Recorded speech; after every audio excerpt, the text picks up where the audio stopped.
this. Santa. But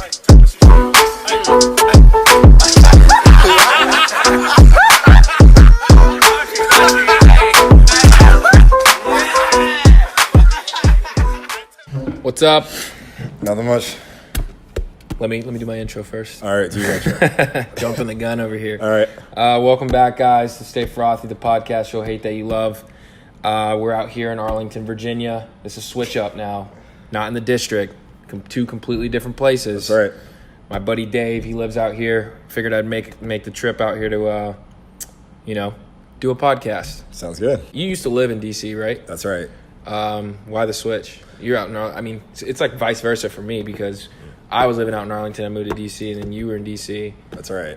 And you moved out here. Why the switch? It was just work. It was to be close to my office. It was like 2 stops away out here. Yeah. Anywhere really I would have moved, anywhere else I would have moved in the district would have been even further away. So came out here for work, ended up liking it. It's definitely more of like a, it's quieter. It's a little more family oriented. Yeah. But it's nice. I feel like, if I want to, jump into the pandemonium of DC, I can do that, but I can always come back to like my space, Yeah. So that's all. So background story on Dave. He's originally from North Carolina. Originally from New Jersey. Yep. Shit, I don't even know my own friend here. Originally from New Jersey, and then you actually went to school here in DC, right? No, so it is confusing. So yeah, I thought you I went was to born Howard. in Jersey. Okay. Oh, well, I went to school. Okay. I was born in Jersey. All right. And then I moved. Now we're getting it straight. Yeah. All right. Then I moved to North Carolina for a little bit. Yeah. Moved to Charlotte, 704. And then moved back to Jersey. Yeah. Finished out, did high school, middle school there. And then I went to Howard here in DC. Cool. How was your experience at Howard? It was crazy. It was, Yeah. I would describe it as I'm glad I went. Not sure if I would do it again, but I am glad I went. Why? I mean, it's a lot of different reasons. Like, I guess a lot of people might say that about any school they went to. It's kind of like you learn a lot, you grow a lot.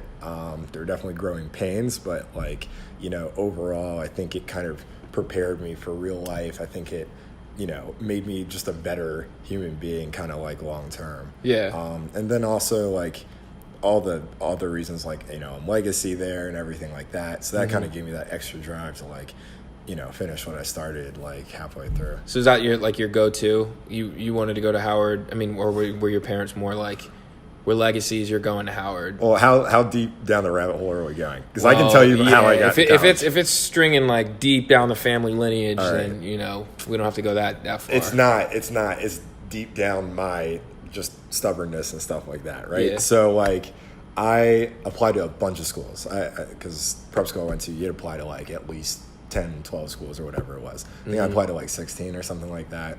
So I was hell bent on getting into a music engineering technology program. Okay. Which is really small. Every school even has it. Most don't, but like schools that have it, they're like really, really small programs. A lot of times they're like 25. So you got to apply to Steinhardt and NYU, stuff like that. So you applied to NYU too, and all those like Ivy. Yeah, but that's not Ivy. But I mean, a lot of schools like that with the with music programs like that. Because I was like, I want to code. I want to like code DJ programs. That's what I thought I was going to do. Yeah, you're getting into the weeds, the meat.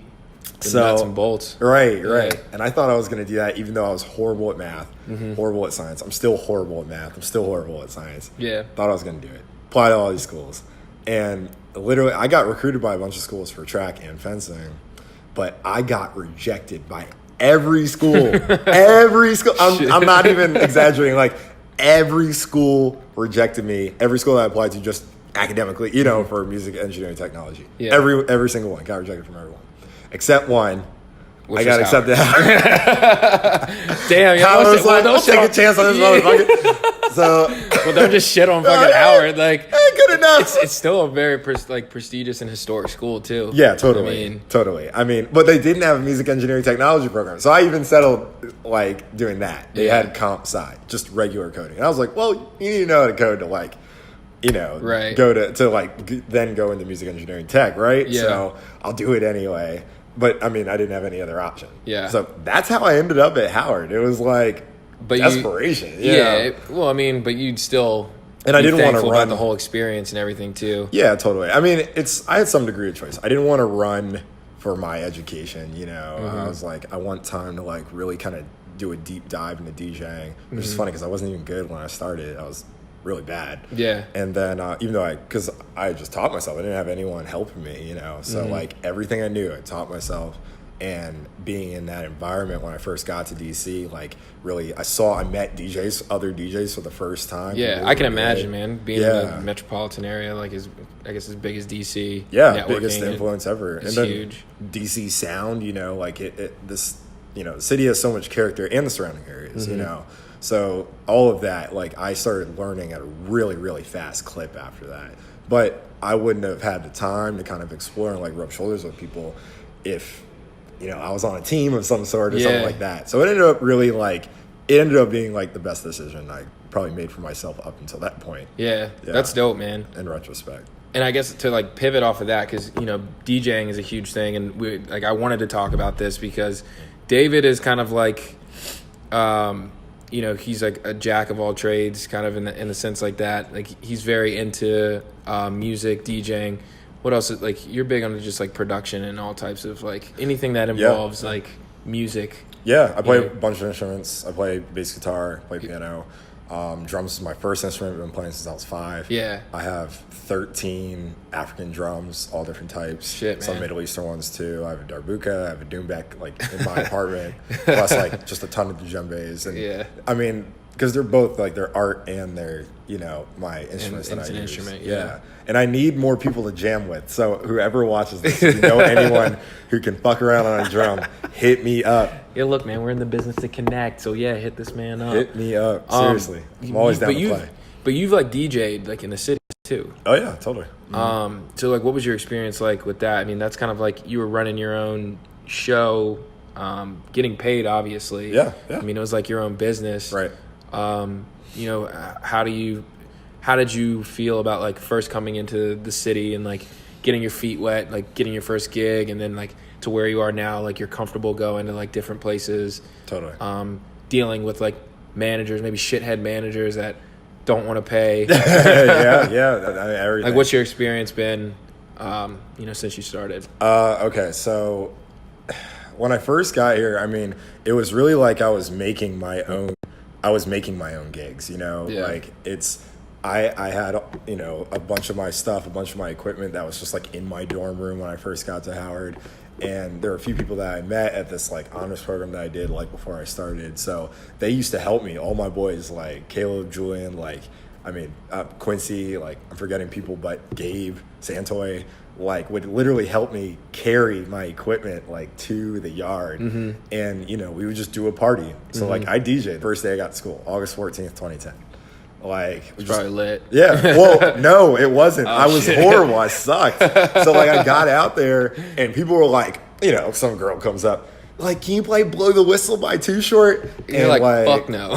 No, I didn't have it. I didn't know the song. Like, because my parents didn't let me listen to hip hop until I was like 11 years old. So you were like one of those DJs that had like a set list of their music. I had that. You weren't like an on-call DJ, and I know it's probably annoying. Like every DJ probably gets like that one girl or like that drunk girl at the bar where they're always like, "Can you play?" Or drunk guy. Can you play Timber by Kesha?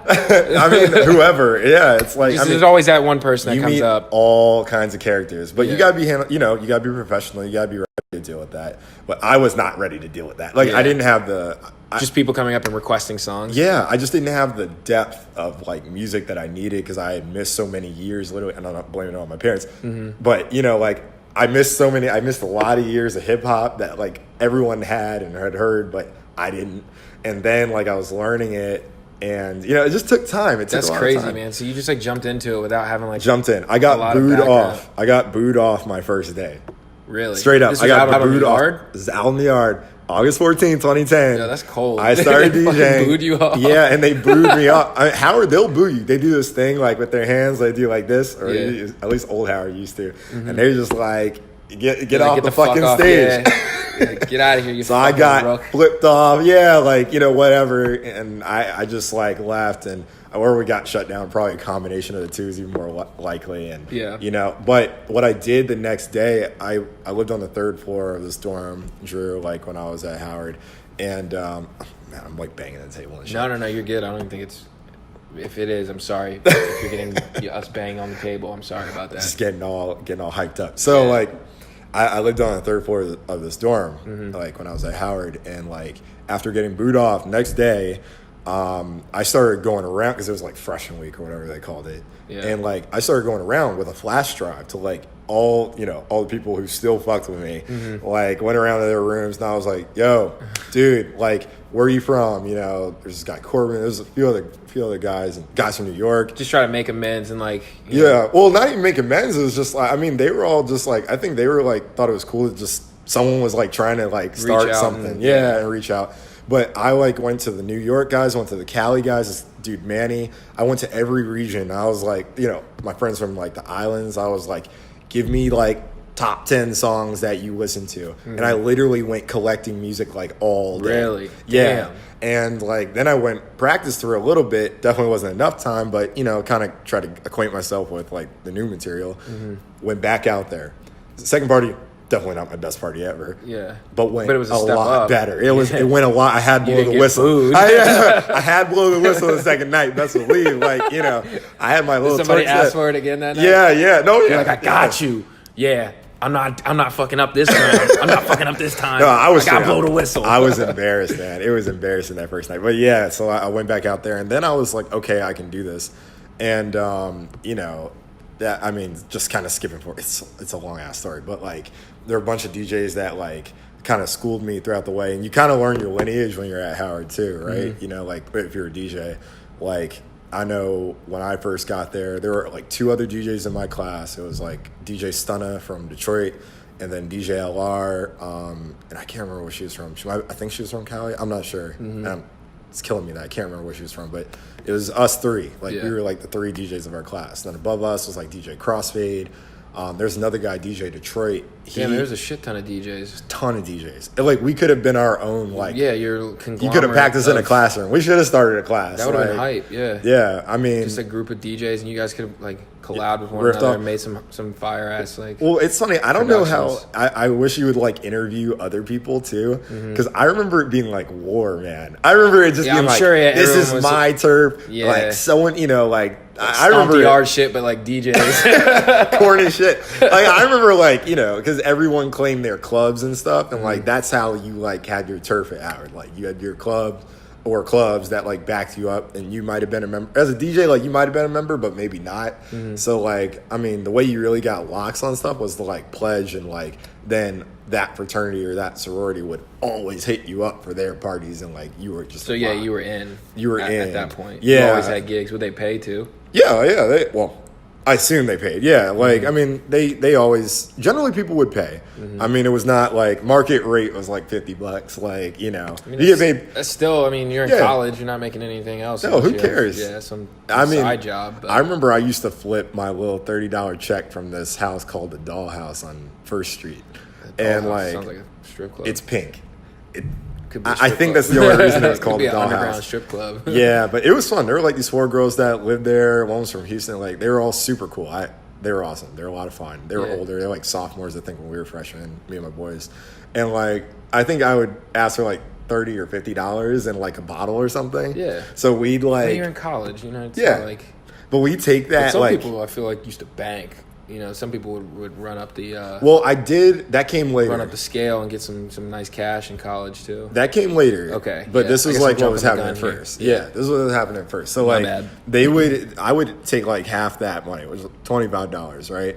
Hit up this liquor store. We would get like 3 bottles of cheap champagne or whatever, and then like me and I had a few guys who used to like kind of host for me. And like Santo used to host for me. This other guy, Iho Nation, like Quincy used to host for me too. Bunch of people used to host for me, and like we would take the bottles and give them out. We'd have like twerk contests or whatever, and just so we give away half the check while we're doing the party. Like it was It was stupid, but it was fun. You know, like it was cool. It was all in good fun. So I was doing that for a minute. We were just kind of like hustling, like trying to like if there wasn't a party a certain day, made a party. Like take the stuff out, you know, and like or take it somewhere and make a party. So then like I don't know how I noticed this guy or how the guy noticed me, but his name was I'll just use his first name for this. His name was Jason.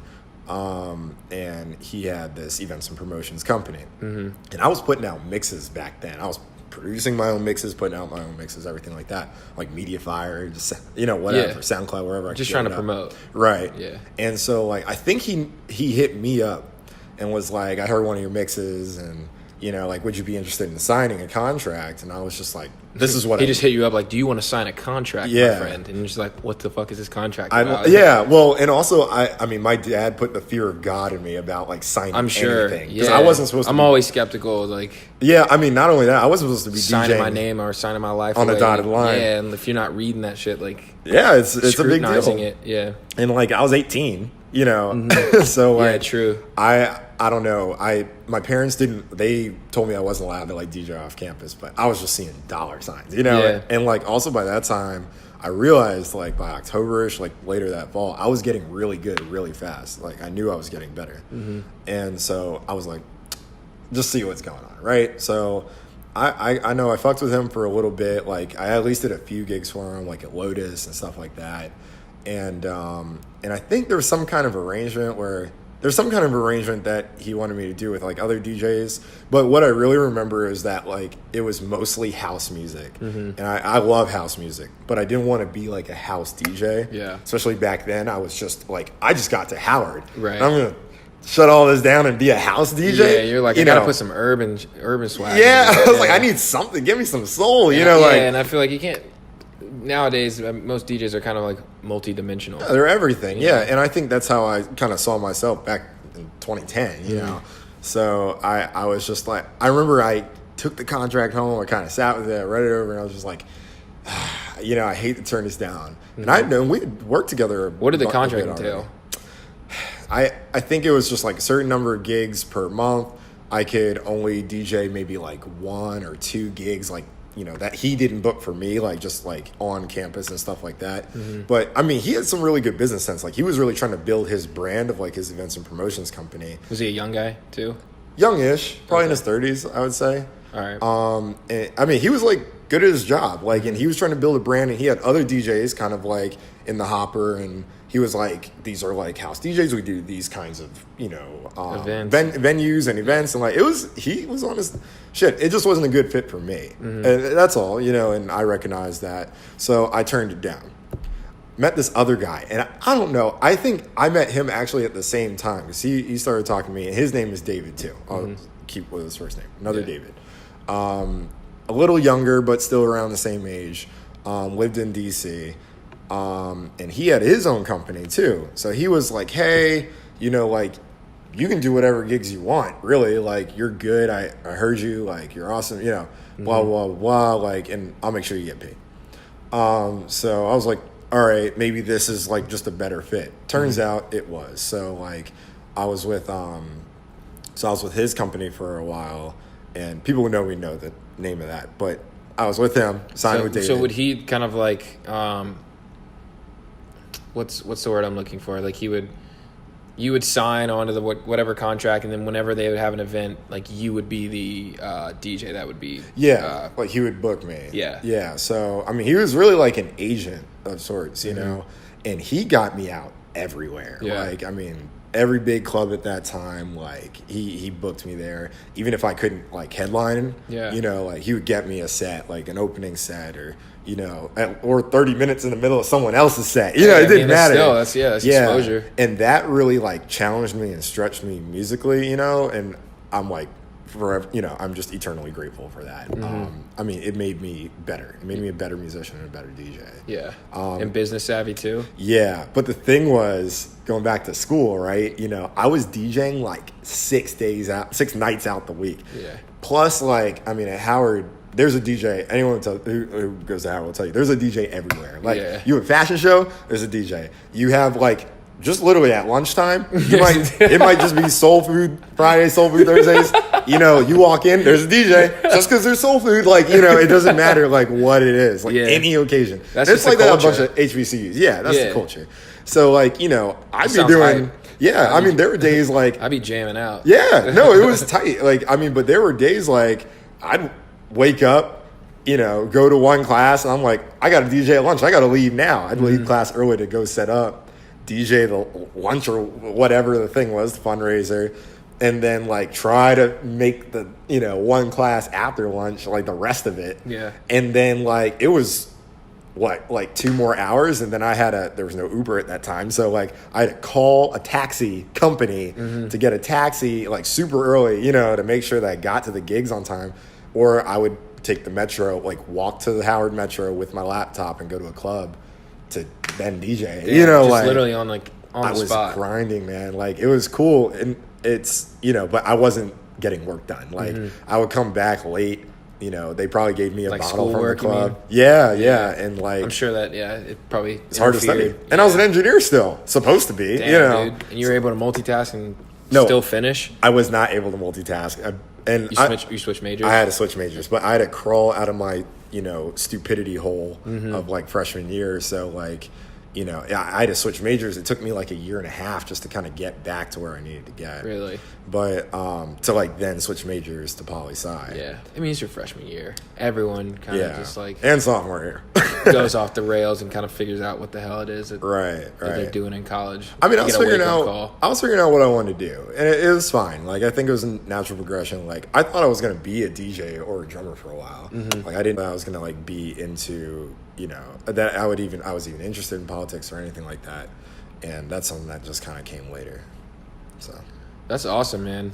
That story is like just like how you picked it up and you really didn't know anything, and then you just kind of eased your way into it, and then you became like pretty proficient at it. I mean, I've seen you DJ numerous times, and I turn the fuck up every time. I'm always like, "Yo, man, Hey. you're always playing the hype shit." What was I gonna? I forgot what I was gonna say. I like literally just drew a blank. that's cool.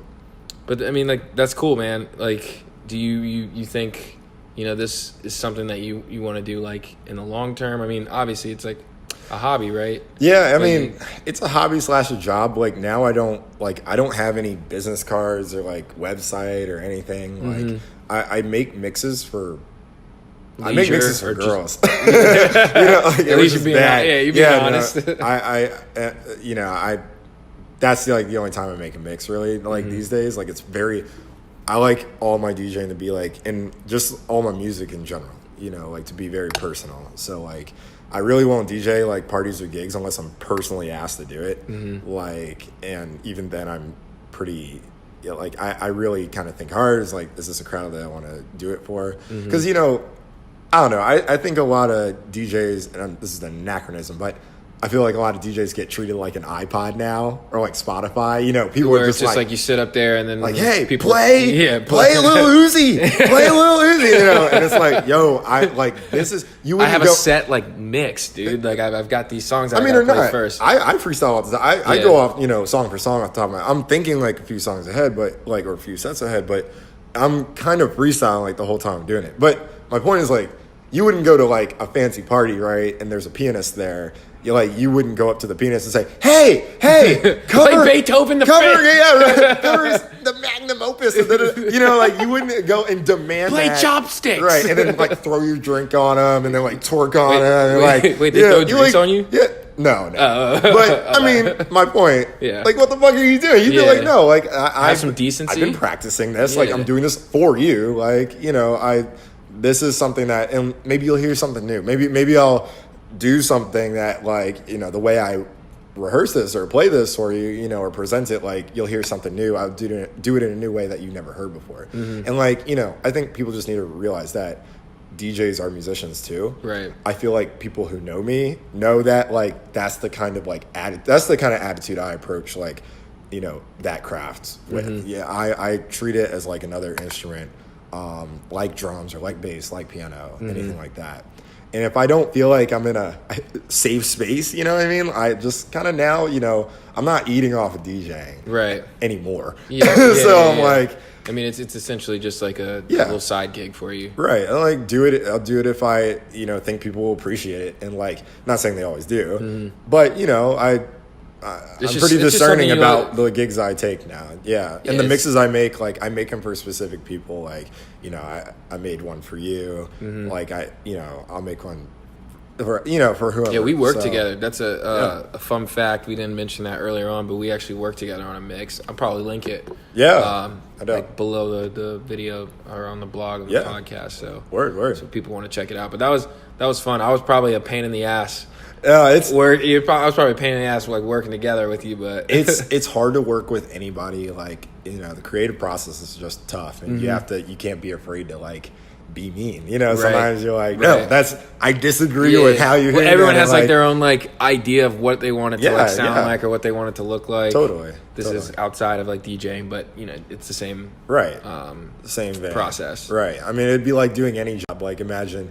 If you're like a sales guy and you make a sale and then someone's like, wait, don't make that sale, make this other one. Like every time you make a sale, you go like, let me do my job. You know what I mean? Right. So it's like kind of managing that friction. Like if you're able to do that, then, you can you probably come out with a better product at the end of the day. Yeah. Yeah. I mean, that makes sense. Yeah. So. Cool, dude. Well, what else you got for me? Well, dude, I didn't want to take up much of your time. We're actually right at that, getting close to the 30-minute mark. I like to keep them right around this time anyways. So, all right, well. I guess to close it off, so we can, add some closure to the podcast and people can digest it. Overall, like you do DJing because you love it and whatnot, but, what would you probably like advise like people like it? Because from what I've taken from this whole conversation is the fact that you just picked up something you really didn't know much about. Didn't know anything. And just kind of ran with it. Yep. And like, here you are now. I mean, it's not like you're you were at a point like doing this like kind of as full time, but what would you say like people who are just like on the fence or skeptical about just picking up something and like not knowing how good they're going to be at it. Right. I mean, it's just moving forward with it. It's super cliche, but I just say get a mentor, I know when I was a kid, the people who find a mentor get a lot better, a lot quicker. But just in the sense, like, say you just want to do something, right? Just say you want to do something. Yeah, well, it's like something like I've always wanted to like try this. Yeah. But I'm just like I don't know if I'll be good enough at it or whatnot. Because that's essentially kind of like the, your story, right? Right. Yeah. No. Totally. I mean, I would say like, find your cheerleaders, like, find someone or find some people who are willing to invest in you. Yeah. In whatever way that means. Like, I mean, for me, I was a kid. I was literally 10 when I started. So, like, those people were my parents. Mm-hmm. And, like, my parents didn't know about, what a good DJ or bad DJ sounded like. 'Cause, my mom's not even a musician. And then my dad's a musician, but he's not a DJ. Mm-hmm. So, they were my cheerleaders. They invested in me. Like the way I got my first equipment was by like doing odd jobs around the house, and my parents would give me like $5 or $10 or whatever. And then once I got like halfway to the amount that I needed to like get 2 turntables, a cheap mixer, and some speakers, then they matched me and like kind of gave me the other half. So like.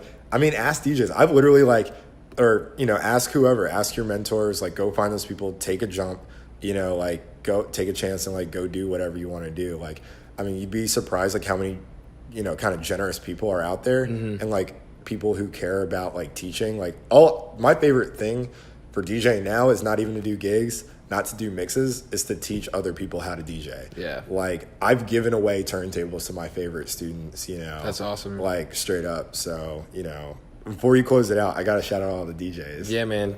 Do your shit. So I got to shout out, who I got to shout out? I got to shout out, going back into Howard lineage. Going back I got freshman year. DJ LR, DJ Stunna, DJ Crossfade, DJ Detroit, DJ Big Will, DJ Chubby Swag. DJ Chubby Swag is fire. QB, DJ Premonition, shit. I know I'm forgetting people. Drawing blanks. Oh, well, no, Q. This is Q. I just call her Q. Mm-hmm. I think, I don't even know her. I call her Q. Her name's Quisha, though. She's fire. I think she's living down in North Carolina, or maybe she's out in California. Hey, NC, by now. let's go, baby. Yeah, Tar Heels. She's fire now. We used to jam together all the time. And then yours truly, DJ Outloud. DJ Outloud. Yeah. Shout out myself. Yeah, man. Well, I appreciate you taking the time to come on the podcast. Stay frothy. No doubt. Without the froth. No Bud Lights here this time, but it's okay. It's not a cardinal This is a sin. dry. Yeah, this was a dry session. episode. We were responsible humans. All right, I think my camera just cut off. So. Oh, got it. All right. All right, dude. Nice. Appreciate it.